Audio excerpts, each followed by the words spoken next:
Nous avons le plaisir de recevoir pour notre entretien de la semaine aujourd'hui Abi Touré, qui est une star montante actuellement sur le petit écran dans Aimer malgré lui. Abi Touré, bonjour. Bonjour. Alors parlez-nous de vous, de votre parcours aujourd'hui et qu'est-ce qui a fait que vous êtes dans la réalisation et dans la comédie Je suis Abi Touré, je suis actrice, productrice. Ce qui a fait qu'aujourd'hui je suis dans ces métiers, c'est quelque chose que j'ai beaucoup aimé, que j'ai toujours voulu faire. Raison pour laquelle j'ai arrêté toute activité, tout ce que je faisais avant. J'étais hôtesse de l'air, j'ai tout arrêté, j'ai démissionné pour me mettre à fond dans le cinéma. D'accord. Voilà. Et ça fait longtemps que vous avez cherché à rentrer dans ce...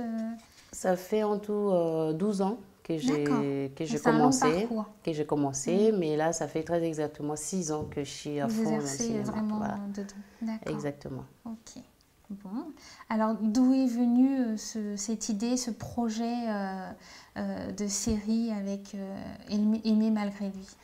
Aimer malgré lui était un long métrage au départ que j'avais écrit il y a 6 ans, depuis 2006, je pense un peu plus de 6 ans. Que j'ai écrit pour le cinéma, dont après l'histoire est tellement passionnante, j'ai voulu en faire une série pour plus arrêter. Et voilà, l'histoire est tellement passionnante, et ça m'inspire. À chaque fois que j'écris, en fait, j'ai envie d'en rajouter.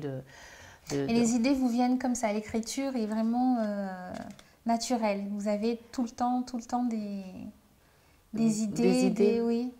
D'où vous vient l'inspiration? L'inspiration, en fait, écoutez, moi, je suis une éternelle amoureuse. Pourquoi j'écris des histoires comme toutes les femmes? Oui, un peu. Donc, je suis très inspirée par les histoires d'amour. Donc, Aimer malgré lui est une histoire d'amour. Bon, voilà, j'ai commencé l'écriture en 2006. Donc, j'ai écrit, j'ai tourné le pilote en 2009 en France. Par la suite, j'ai été à Bangui pour une visite familiale et j'ai été voir un peu ce qui se passait à Bangui au niveau culturel, tout ce qui est cinéma. Et finalement, j'ai décidé d'aller tourner la série à Bangui. D'accord. Alors, pourquoi? Qu'est-ce qui vous a attiré plus à Bangui? Et comment vous avez réussi à rassembler tous ces comédiens autour de vous sur Bangui? Parce qu'il faut aussi l'accepter, les tournages à Bangui. Pourquoi Bangui? Ils ne sont pas tous d'origine centrafricaine, hein? Non. Donc, est-ce que vous pouvez nous en dire plus? Les comédiens, en fait, comme je vous ai dit, j'avais tourné le pilote à Paris, donc j'avais déjà fait les castings et j'ai commencé... Donc tous les castings étaient sur Paris? Oui, normalement la série devait tourner à Paris. D'accord. Donc en allant à Bangui, j'ai décidé de tourner là-bas, donc j'ai convaincu les acteurs de Paris de me suivre à Bangui pour la série. Ils étaient ravis d'ailleurs, ils étaient ravis d'aller tourner à Bangui. Et on a été tourner la première saison de 12 épisodes. J'ai également fait des castings à Bangui pour les acteurs centrafricains. Ça s'est très très bien passé, donc ils sont mélangés avec les acteurs de Paris et voilà, on a fait un bon travail, je pense. D'accord. Est-ce que ces personnes-là ont déjà des formations de base dans la comédie ou c'était vraiment, vous les avez pris parce que ils se sont présentés au casting, ils étaient intéressés tout simplement par la comédie? Les acteurs de Paris sont des professionnels, mais ceux de Bangui, j'ai dû les former sur l'État. Donc c'est des gens qui étaient intéressés par le cinéma, qui sont venus au casting. D'ailleurs, au départ, j'ai eu du mal quand même avec les acteurs de Bangui parce que bon, ils n'y croyaient pas trop. J'ai fait 3 voyages pour enfin trouver les personnes intéressées d'abord par le cinéma et ensuite les bonnes personnes qui correspondaient aux personnages de la série. Donc la première fois, j'ai eu quasiment 10 personnes pendant une semaine qui sont passées. Plus de femmes que d'hommes? Plus d'hommes quand même que des femmes. Bizarrement. Voilà, bizarre. Enfin, pas bizarrement, je vous dirai pourquoi. Et au bout de 3e voyage, à la fin, avec beaucoup de publicité, radio, télé, pour les appeler à venir au casting, finalement, j'ai eu quelques personnes qui sont venues, mais ils n'étaient pas très convaincus quand même. Mais bon. Alors, ce qui est relativement assez bizarre, parce qu'en France, en général, actuellement, les jeunes veulent justement se faire connaître par la télé, par le web. Donc voilà, c'est vraiment, j'ai envie de devenir une star. Et à Bangui, vous sentez que c'est pas ça?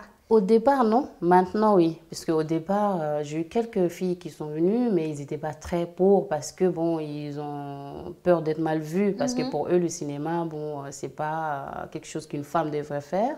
Je leur ai posé la question pourquoi. C'est pas encore assez culturel. Voilà, ils ont du mal à faire la part des choses entre l'acteur, le personnage et la personne. La vraie vie. Voilà, donc quand par exemple, s'il y a des scènes d'amour à l'écran ou qu'ils devaient embrasser quelqu'un, ils ont du mal. Et je leur ai expliqué que c'était du cinéma. Moi, quand on voit devant l'écran, c'est pas forcément ce que je fais. Moi, c'est ce qui m'attire d'ailleurs dans le cinéma, c'est de pouvoir faire tout ce que je veux sans tabou. D'accord. Alors, pourquoi le TV5 et pas une autre chaîne pour la diffusion ici? TV5 parce que pour tout simplement sa large diffusion, parce que vous savez, TV5 est diffusé dans le monde.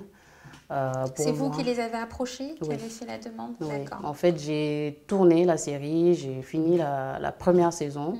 Par la suite, je suis partie les voir pour leur proposer la série. En fait, j'avais TV5 en tête depuis le début parce que je voulais, en fait, pour moi, pourquoi tourner à Bangui aussi, je voulais faire la promo du pays. D'accord. Mon pays que j'adore, notre pays.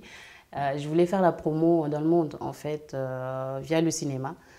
Je me suis dit pourquoi pas une série parce que la série, si vous voulez, les gens sont plus ouverts à regarder des séries. Par exemple, on peut regarder en famille, on essaie de suivre l'histoire et en même temps voir la Centrafrique, Bangui, pour moi qui est Hollywood de la Centrafrique. Je ne sais pas si vous avez regardé la série, j'insiste sur Bangui la coquette.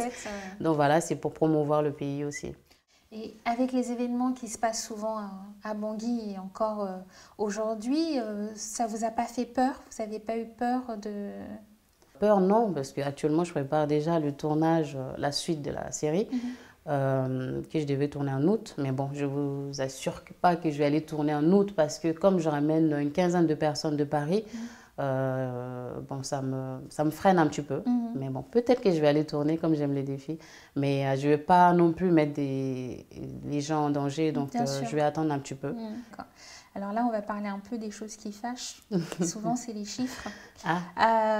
Dites-nous à peu près le budget que vous avez quand vous faites des déplacements, quand vous ramenez tout le monde avec vous. Ça devient quand même assez important. En fait, tout dépend du nombre de personnes qui participent au tournage. Est-ce qu'au niveau frais alimentaires, frais de déplacement, frais habillage, maquillage, ça a des coûts? Oui, beaucoup, beaucoup plus que si j'avais tout fait à Bangui, par exemple, parce que emmener des gens de Paris, il faut déjà commencer par les billets d'avion qui coûtent très cher pour notre pays, sans compter leur salaire. Les gens de Paris, par exemple les comédiens de Paris, je les paye au tarif syndical parisien. Pour ceux qui sont connus comme Émile Abossolo qui a tourné dans la série, qui a son salaire à lui, qui n'est pas pareil que les autres. Par exemple, bon, c'est quelqu'un de connu qui a fait beaucoup des grands films. Donc il y a tout ça qui se rajoute. Et oui, pour vous dire, c'est pas évident, c'est très lourd, mais il faut le faire. Et combien de temps de tournage vous avez La première saison, je m'étais un peu mal organisée. On a fait quand même presque 2 mois à Bangui pour 12 épisodes. Par la suite, on a fait 3 semaines, alors qu'on avait tourné 2 saisons, 24 épisodes. D'accord. Voilà. Alors, vous dites que la première saison était diffusée à Bangui. Oui. Quel impact ça a eu sur le public ou la jeunesse centrafricaine? Les Centrafricains attendent à telle heure devant leur télévision en disant « le feuilleton commence ». Ils vous suivent? Vous commencez, on vous reconnaît à Bangui quand vous venez? Par le nom, oui, puisque j'ai fait beaucoup de radio, beaucoup de télé. Bon, c'est nouveau aussi, des tournages comme ça à Bangui, donc forcément les gens ont déjà entendu parler, entendu le nom. Mais oui, ils ont regardé, sauf que vous savez, à Bangui, on a ce souci de délestage où tout le monde n'a pas la chaîne non plus. Donc, malheureusement, ils n'ont pas la chaîne nationale, ce qui est vraiment bizarre. Voilà, mais quelques personnes ils ont bien regardé. Et voilà, j'ai eu de bons bientôt, retombées. vous pourriez plus vous balader dans Bangui. Non, mais j'aimerais pas. J'aimerais autant me balader sans avoir à trop de voilà. Non, je vais pas dire m'interdire ça, mais j'ai envie d'être avec des gens sans tout de même avoir à avoir des gardes ou de voilà. J'essaie de faire ça. J'ai pas envie de tout de suite dire voilà. Non. Donc, je suppose que vous avez entendu parler un peu des critiques quand même. Oui.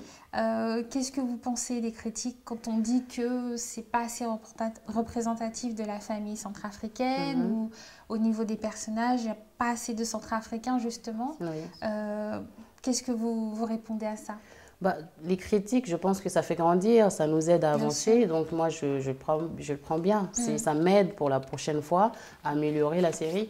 Mais j'ai quand même des explications par rapport à ça. Comme je venais de dire tout à l'heure, quand je suis arrivée à Bangui, j'ai dû faire 3 voyages pour avoir quelques personnes qui sont intéressées. Et moi, j'ai voulu tellement faire cette série pour promouvoir notre pays, pour montrer que bon...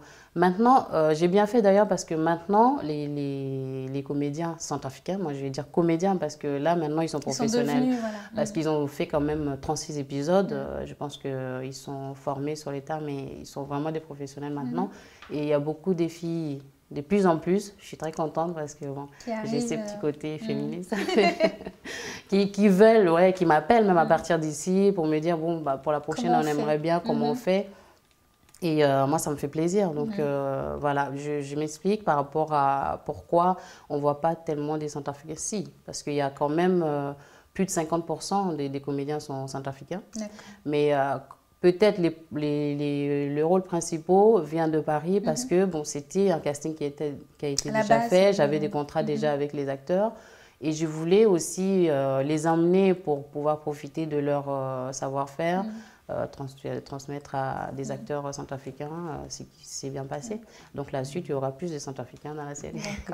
Et par rapport aux histoires et la vie de tous les jours, parce qu'effectivement à Bangui, tout le monde ne peut pas s'habiller, s'alimenter ou vivre la vie que les personnages ont, c'est-à-dire très belle maison, belle voiture.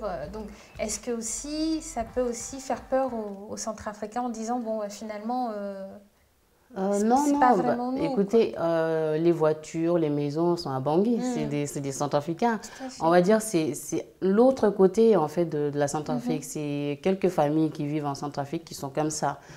Cette histoire, je pense que tout le monde peut se retrouver, que ce soit en Europe, dans un autre pays d'Afrique, tout le monde peut se retrouver. On sait aujourd'hui que vous avez quand même un long parcours, qu'on vous souhaite vraiment de continuer. Qu'est-ce que vous souhaitez pour le futur et quel impact maintenant cette renommée a sur vous? Est-ce que ça vous permet d'avoir plus de contact avec d'autres professionnels, d'avoir d'autres projets en vue? C'est vrai que depuis la série, j'ai eu pas mal de contacts que j'avais pas avant. On m'a appelé de plusieurs pays d'ailleurs pour travailler avec eux, pour collaborer. Et j'ai eu même des Français qui voulaient travailler en Centrafrique. J'avais un projet de long métrage que je vais aller tourner en juillet. Malheureusement, les événements ont retardé, mais je pense que ça va se faire dans la future. Et tout ce que je souhaite aujourd'hui, c'est que la paix revienne vraiment en Centrafrique, une bonne fois pour toutes, pour qu'on puisse avancer parce qu'on était bien partis. Et bon, c'est pas trop tard, ça va venir. Et j'espère vraiment que la paix va revenir très vite parce que j'ai tellement des idées, tellement de projets et que j'ai envie de faire que en Centrafrique. Voilà. C'est super. Merci pour la Centrafrique. Notre entretien se termine avec Abi Touré. On espère vous retrouver très vite sur www.banguiwood.com et n'hésitez pas à nous laisser de commentaires. À très bientôt.